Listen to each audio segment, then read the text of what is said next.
Hello friends, welcome to exam accepted. आज हम बात करेंगे एसएससी सीएचएलएस, जो कि आपके 24 मई से एग्ज़ाम होने वाले हैं और इसके बाद आपका एमटीएस का भी एग्ज़ाम जुलाई में है। इस वीडियो में टॉप 25 क्वेश्चन होंगे जैसा कि आपके एग्ज़ाम में पूछे जाते हैं। एक प्रकार का आपके लिए मॉक टेस्ट है, तो आप लोग कंटिन्यू मॉक टेस्ट आपको मिलते रहेंगे, तो आप लोग लगाते रहिए। इस वीडियो में मोस्ट इंपॉर्टेंट क्वेश्चन होंगे आपके एग्ज़ाम के लिए, एसएससी सीएचएलएस और एमटीएस के लिए।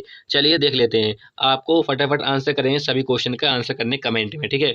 मोस्ट इंपॉर्टेंट क्वेश्चन होंगे आपके एग्जाम के लिए। चलिए देख लेते हैं। पहला क्वेश्चन है, सिग्मो महोत्सव किस राज्य का एक पर्व है? ये क्वेश्चन आपके एग्जाम में कई बार रिपीट हो चुका है।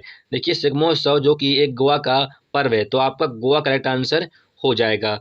चलिए अगला क्वेश्चन देख लेते हैं।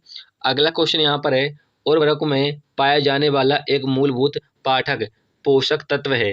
देखिए, उर्वरक जो कि कई प्रकार की खाद होती हैं, ठीक है। तो यहाँ पर कह रहा है कि उर्वरक में पाया जाने वाला एक मूलभूत पोषक तत्व है। देखिए, यदि हम बात करें उर्वरक में कौन कौन से तत्व पाए जाते हैं, तो यहाँ पर पोटेशियम पोटेशियम और नाइट्रोजन, ये तत्व पाए जाते हैं। तो ऑप्शन में आपको पोटेशियम दे रखा है, तो आपका पोटेशियम करेक्ट आंसर हो जाएगा। चलिए अगला क्वेश्चन देख लेते हैं। निम्न में से किसका उपयोग भारतीय रिजर्व बैंक की मौद्रिक नीति को लागू करने में प्राथमिक साधन का रूप में जाना जाता है? देखिए, यदि आरबीआई की बात करूं, आरबीआई मौद्रिक नीति लागू करने वाला प्राथमिक साधन क्या होता है? रेपो दर होता है। क्या होता है? रेपो दर प्राथमिक साधन होता है मौद्रिक नीति लागू करने के लिए आरबीआई को। तो आपका पहला ऑप्शन करेक्ट हो जाएगा। यदि हम आरबीआई की बात करूँ, तो आरबीआई की स्थापना कब हुई थी? आरबीआई की स्थापना हुई थी 1935 में, 1935 में हुई थी। हेडक्वार्टर कहाँ पर है इसका? मुंबई में इसका हेडक्वार्टर है। और अभी हाल ही में आरबीआई के गवर्नर कौन है? शक्तिकांत दास। तो ध्यान रखिएगा, इतना आपको इस क्वेश्चन से ध्यान रखना है। चलिए अगला क्वेश्चन देख लेते हैं। अगला क्वेश्चन यहाँ पर है, 2021 का द्रोणाचार्य पुरस्कार किसने जीता? देखिए, 2021 में द्रोणाचार्य पुरस्कार कई लोगों को दिए गए। देखिए, द्रोणाचार्य पुरस्कार खेल क्षेत्र में दिया जाता है, ठीक है। तो ऑप्शन से पता करते हैं। तो पहले ऑप्शन में सरपाल सिंह को दिया गया है द्रोणाचार्य पुरस्कार 2021 में, जो कि एक हॉकी खिलाड़ी हैं। सरपाल सिंह, इनको दिया गया है द्रोणाचार्य पुरस्कार। दूसरे ऑप्शन में टीसी ओसेफ को भी दिया गया है। ये कौन है? एक एथलीट खिलाड़ी है टीसी ओसेफ, इनको भी दिया गया है द्रोणाचार्य पुरस्कार 2021 में।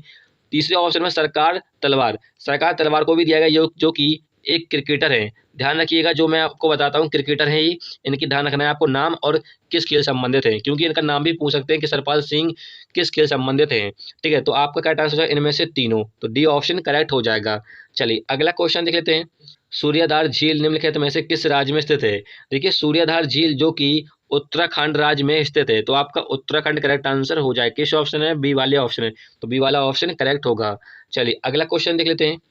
चिनहट की लड़ाई किस वर्ष लड़ी गई थी? देखिए, चिनहट की लड़ाई जुलाई 1857 को लड़ी गई थी। किन किन के बीच हुई थी चिनहट की लड़ाई? ब्रिटिश नौसेना और भारतीय अवध के बीच में हुई थी ये चिनहट की लड़ाई। यदि हम बात करें कि अंग्रेजों की तरफ से किसने नृत्य किया था चिनहट की लड़ाई में, तो आपका करेक्ट आंसर हो जाएगा लॉरेंस ने। किसने? लॉरेंस ने, हेनरी लॉरेंस ने नृत्य किया था, ठीक है, चिनहट की लड़ाई में अंग्रेज की तरफ से। तो ध्यान रखिएगा, आपका 1857 करेक्ट आंसर हो जाएगा। किस ऑप्शन है? पहले वाले ऑप्शन में, पहला वाला ऑप्शन करेक्ट होगा। चलिए अगला क्वेश्चन देख लेते हैं। अगला क्वेश्चन है, 73वां संविधान संशोधन किस संबंधित है? देखिए, 2021 में जितने भी एग्जाम हुए सभी में ये क्वेश्चन पूछा गया है, ठीक है। 73वां 74वां संविधान संशोधन, ये दोनों पूछे गए हैं, ठीक है। देखिए, 73वां संविधान संशोधन में पंचायती राज व्यवस्था को रखा गया है, तो आपका पंचायती राज व्यवस्था करेक्ट आंसर हो जाएगा। दूसरे ऑप्शन में नगर पालिका। देखिए, नगर पालिका, नगर निगम, नगर परिषद, इनको रखा गया है 74वां संविधान संशोधन। तीसरे ऑप्शन में राजनीतिक दल बदल कानून, ये रखा गया है 92वां संविधान संशोधन, ठीक है। डी ऑप्शन में राजभाषा, ये राजभाषा दिया गया है, मतलब जो हिंदी भाषा है राजभाषा, ठीक है। तो ये तो होगा नहीं, तो ये मैं आपको ध्यान रखना है, 92वां संविधान संशोधन, 74वां संविधान संशोधन और 73वां संविधान संशोधन, ठीक है। चलिए अगला क्वेश्चन देख लेते हैं। अगला क्वेश्चन है, बुक्सा राष्ट्रीय उद्यान इनमें से किस राज्य में स्थित है? देखिए, बुक्सा राष्ट्रीय उद्यान और जल्दापाड़ा राष्ट्रीय उद्यान, ये कहाँ पर है? पश्चिम बंगाल में। कहाँ पर है? पश्चिम बंगाल में स्थित है बुक्सा राष्ट्रीय उद्यान और जल्दापाड़ा राष्ट्रीय उद्यान। तो आपका पहला वाला ऑप्शन करेक्ट हो जाएगा। चलिए और भी क्वेश्चन देख लेते हैं। निम्नलिखित में से कौन सी बीमारी कवक के कारण होती है या पैदा होती है? देखिए, कवक का मतलब होता है सीधा सीधा फफूंद से। तो ऑप्शन में क्या है? पहले ऑप्शन है पोलियो। पोलियो होता है वायरस, जिसे बोलते हैं विषाणु से होने वाला रोग होता है पोलियो। चेचक, चेचक भी किससे होता है? वायरस से होता है। अतिसार क्या होता है? ये पता नहीं क्या होता है। और डी ऑप्शन में दाद, दाद किससे होता है? फफूंदनी कब अक्षय होता है, तो आपका डी वाला ऑप्शन करेक्ट हो जाएगा। चलिए और भी क्वेश्चन देख लेते हैं। अगला क्वेश्चन है 2021 के अनुसार भारत सरकार के मुख्य आर्थिक सलाहकार कौन है। देखिए 2021 में भारत सरकार के मुख्य आर्थिक सलाहकार और अभी वर्तमान में कौन है, डॉक्टर बी अनंत नागेश्वर, जो कि 2021 में भी क्या थे, भारत सरकार के मुख्य आर्थिक सलाहकार थे। तो आपका डी वाला ऑप्शन करेक्ट हो जाएगा। देखिए 2020 में थे भारत सरकार के आर्थिक सलाहकार कृष्णमूर्ति सुब्रमण्यम, 2020 में थे। ठीक है, तो ये भी आपको ध्यान रखना है। चलिए अगला क्वेश्चन देख लेते हैं।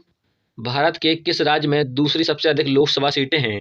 देखिए यदि हम बात करें लोकसभा सीटें तो सबसे अधिक हैं उत्तर प्रदेश में, कितनी 80 लोकसभा सीटें हैं। फिर आता है महाराष्ट्र, महाराष्ट्र में कितनी है 48। फिर आता है पश्चिम बंगाल, पश्चिम बंगाल में कितनी है लोकसभा सीटें 42। तो आपसे पूछा दूसरी सबसे अधिक लोकसभा सीटें कितनी है महाराष्ट्र में, तो महाराष्ट्र किस ऑप्शन है, पहले वाले ऑप्शन है, तो पहला वाला ऑप्शन करेक्ट हो जाएगा। देखिए लोकसभा को रखा गया है 81 आर्टिकल में, तो ये भी आपको ध्यान रखना है। चलिए अगला क्वेश्चन देख लेते हैं। अगला क्वेश्चन है किस वर्ष में इंपियल बैंक ऑफ इंडिया का नाम बदलकर भारतीय स्टेट बैंक कर दिया गया था। देखिए इंपियल बैंक ऑफ इंडिया की स्थापना हुई थी 1921 में। ठीक है, फिर 1955 में क्या कर दिएगा, इसका नाम बदलकर भारतीय स्टेट बैंक जिसे बोलते हैं SBI कर दिया गया। ठीक है, तो आपका 1955 किस ऑप्शन में है, सी वाले ऑप्शन है, तो सी वाला ऑप्शन करेक्ट हो जाएगा। देखिए यदि हम बात करें SBI, तो SBI का फुल फॉर्म सभी को पता है कि स्टेट बैंक ऑफ इंडिया। इसकी स्थापना कब हुई थी, 1955 में हुई थी। हेडक्वार्टर कहाँ पर है, मुख्यालय मुंबई में हेडक्वार्टर है। और अभी हाल ही में SBI के अध्यक्ष कौन है, दिनेश कुमार खारा। कौन है, दिनेश कुमार खारा अध्यक्ष है, ध्यान रखिएगा, इंपॉर्टेंट क्वेश्चन है। चलिए अगला क्वेश्चन देख लेते हैं। अगला क्वेश्चन है बजट 2021 से 22 में गेहूं का MSP कितना है। देखिए MSP से क्वेश्चन आपके 100% हर एग्जाम में बन रहे हैं, SSC CGL का हो, चाहे GD का हो, चाहे MTS का हो, चाहे CHLS का हो। ठीक है, तो गेहूं का पूछा गया, तो गेहूं का कितना है 2021 से 22 में 2015 रुपये MSP है। MSP का मतलब होता है क्विंटल से, कितना रुपया क्विंटल है। ठीक है, तो यहाँ पर 2015 रुपया करेक्ट आंसर हो जाएगा। देखिए गेहूं का, बाजरा का, चावल का, इनका MSP याद कर लेना है। ठीक है, 100% यहाँ से क्वेश्चन पूछा जाएगा। देखिए अभी बजट से पूछा गया था कि बाजरा का पूछा गया था, बाजरा का SSC CGL एग्जाम में। ठीक है, बाजरा का MSP कितना है। चलिए अगला क्वेश्चन देख लेते हैं। अगला क्वेश्चन है बाला साहब ठाकरे राष्ट्रीय स्मारक किस भारतीय राज्य में स्थित है या बनाया गया है। ठीक है, देखिए बाला साहब ठाकरे राष्ट्रीय स्मारक जो कि महाराष्ट्र स्टेट में बनाया गया है, तो आपका महाराष्ट्र का करेक्ट आंसर हो जाएगा, पहला वाला ऑप्शन करेक्ट होगा। चलिए और भी क्वेश्चन देख लेते हैं। अगला क्वेश्चन है नेम ऑफ वुमेन पुस्तक के लेखक हैं। देखिए नेम ऑफ वुमेन पुस्तक जो कि इंपॉर्टेंट पुस्तक है, ये लिखी है जीत थाइल ने। किसने लिखी है, जीत थाइल ने, तो आपका पहला वाला ऑप्शन करेक्ट हो जाएगा। चलिए और भी क्वेश्चन देख लेते हैं। अगला क्वेश्चन यहाँ पर है योसांग त्यौहार किस भारतीय राज्य में मनाया जाता है। देखिए इंपॉर्टेंट क्वेश्चन है आपके एग्जाम के लिए, MTS और CHLS के लिए। योसांग त्यौहार जो कि मणिपुर का एक त्यौहार है, तो आपका मणिपुर का आंसर हो जाएगा यहाँ पर। ठीक है, एक और ध्यान रखना है, मणिपुर का संघाई त्यौहार, कौन सा, संघाई त्यौहार किस राज्य में मनाया जाता है, तो मणिपुर में मनाया जाता है, तो ये भी आपको ध्यान रखना है। चलिए अगला क्वेश्चन देख लेते हैं। अगला क्वेश्चन है पैरा शूटिंग विश्व कप 2021 में किस भारतीय खिलाड़ी ने स्वर्ण पदक जीता है। देखिए 2021 में पैरा शूटिंग विश्व कप में गोल्ड मेडल जीता है सिंहराज ने। ठीक है, तो ध्यान रखिएगा, इनका नाम आपको ध्यान रखना है। सिंहराज किस खेल संबंधित हैं, तो पैरा शूटिंग संबंधित हैं। क्वेश्चन ऐसा ही पूछ सकता है कि सिंहराज किस खेल संबंधित हैं, तो पैरा शूटिंग से संबंधित हैं। ठीक है, तो आपका सिंहराज करेक्ट आंसर हो जाएगा। चलिए अगला क्वेश्चन देख लेते हैं। विश्व स्वास्थ्य दिवस कब मनाया जाता है। देखिए विश्व स्वास्थ्य दिवस मनाया जाता है 7 अप्रैल को प्रत्येक वर्ष, तो आपका 7 अप्रैल करेक्ट आंसर हो जाएगा, पहला वाला ऑप्शन करेक्ट होगा। चलिए अगला क्वेश्चन देख लेते हैं। पंचायत पुरस्कार 2021 में किस राज्य ने जीता है। देखिए SSC जितने भी एग्जाम कराती है 2021 में कराए हैं, ये क्वेश्चन सभी में पूछा गया है। ठीक है, सभी एग्जाम में, चाहे वो GD हो, चाहे SSC CGL हो, चाहे MTS हो, ये सभी में पूछा है क्वेश्चन ये वाला। पंचायत पुरस्कार 2021 में उत्तर प्रदेश राज्य ने जीता है, तो आपका उत्तर प्रदेश करेक्ट आंसर हो जाएगा। चलिए और भी क्वेश्चन देख लेते हैं। भारत की पहली इलेक्ट्रॉनिक वाहन लिथियम बैटरी, यहाँ पर लिखा है शनि यंत्र, यहाँ पर काट लेना, ये होगा शनि यंत्र। शनि यंत्र को किस राज्य में स्थापित किया गया है। देखिए भारत की पहली इलेक्ट्रॉनिक वाहन लिथियम बैटरी से चलने वाली जो कि एक गाड़ी है, 4 पहिया वाहन है, वो किस राज्य में स्थापित किया गया है। ठीक है, तो आपका कर्नाटक करेक्ट आंसर हो जाएगा, कर्नाटक स्टेट में। तो कर्नाटक किस ऑप्शन है, पहले वाले ऑप्शन, तो पहला वाला ऑप्शन करेक्ट हो जाएगा। चलिए अगला क्वेश्चन देखते हैं। यहाँ पर अगला क्वेश्चन है धमरा नदी किस राज्य में स्थित है। देखिए धमरा नदी जो कि अभी चर्चित में रही थी करंट अफेयर में, तो आपका ये करेक्ट आंसर जो उड़ीसा राज्य में स्थित है, तो आपका उड़ीसा करेक्ट आंसर हो जाएगा, बी वाला ऑप्शन करेक्ट होगा। चलिए अगला क्वेश्चन देख लेते हैं। अगला क्वेश्चन यहाँ पर है, उत्तराखंड के वर्तमान मुख्यमंत्री कौन है? देखिए उत्तराखंड के वर्तमान में सीएम कौन है? पुष्कर सिंह धामी है। तो आपका पुष्कर सिंह धामी करेक्ट आंसर हो जाएगा। देखिए अभी मार्च 2022 में जो 5 राज्यों में विधानसभाओं के चुनाव हुए थे, 5 राज्यों में, उनके जो मुख्यमंत्री चेंज हुए, उनको याद कर लेना, क्योंकि यहाँ से क्वेश्चन आपको एमटीएस सीएचएलएस में देखने के लिए मिलेंगे। वहाँ के तो मुख्यमंत्री पूछेंगे या राज्यपाल पूछेंगे, ठीक है। किन राज्यों में हुए थे वैसे चुनाव? 5 राज्यों में चुनाव हुए थे। उत्तर प्रदेश, उत्तराखंड, मणिपुर, गोवा और पंजाब, इन 5 राज्यों में चुनाव हुए थे। तो इनके मुख्यमंत्री और राज्यपाल याद कर लेना, क्योंकि 100% यहाँ से क्वेश्चन पूछा जाएगा। चलिए अगला क्वेश्चन देख लेते हैं। अगला क्वेश्चन है, मार्च 2022 में कितने राज्यों में विधानसभा के चुनाव हुए? जैसा कि मैंने आपको बताया कि मार्च 2022 में 5 राज्यों में चुनाव हुए हैं, ठीक है। उत्तर प्रदेश, उत्तराखंड, मणिपुर, पंजाब और कौन कौन सा बचा? गोवा। इन 5 राज्यों में चुनाव हुए हैं, ठीक है। तो आपका पहला वाला ऑप्शन करेक्ट हो जाएगा। चलिए और भी क्वेश्चन देख लेते हैं। अगला क्वेश्चन है, कुतुब मीनार के 5वीं मंजिल का निर्माण किसने करवाया? देखिए कुतुब मीनार का निर्माण करवाया था किसने? कुतुबुद्दीन ऐबक ने। लेकिन यहाँ पर पूछा है 5वीं मंजिल का निर्माण किसने करवाया है? देखिए क्वेश्चन 3 प्रकार से यहाँ पे पूछता है। एक से पूछेगा आपसे कुतुब मीनार का निर्माण किसने करवाया है, तो आपका करेक्ट आंसर हो जाएगा कुतुबुद्दीन ऐबक। यदि पूछे कि कार को पूरा किसने करवाया है, तो आपका करेक्ट आंसर हो जाएगा इल्तुतमिश हो जाएगा, ठीक है। कार को पूरा किसने कराया है? या पूछे आपसे कि कुतुब मीनार की 3 मंजिल का निर्माण किसने करवाया, तो आपका करेक्ट आंसर होगा इल्तुतमिश। यदि पूछे आपसे कुतुब मीनार की 5वीं मंजिल का निर्माण किसने करवाया, तो आपका करेक्ट आंसर हो जाएगा फिरोज शाह तुगलक, ठीक है, फिरोज शाह तुगलक।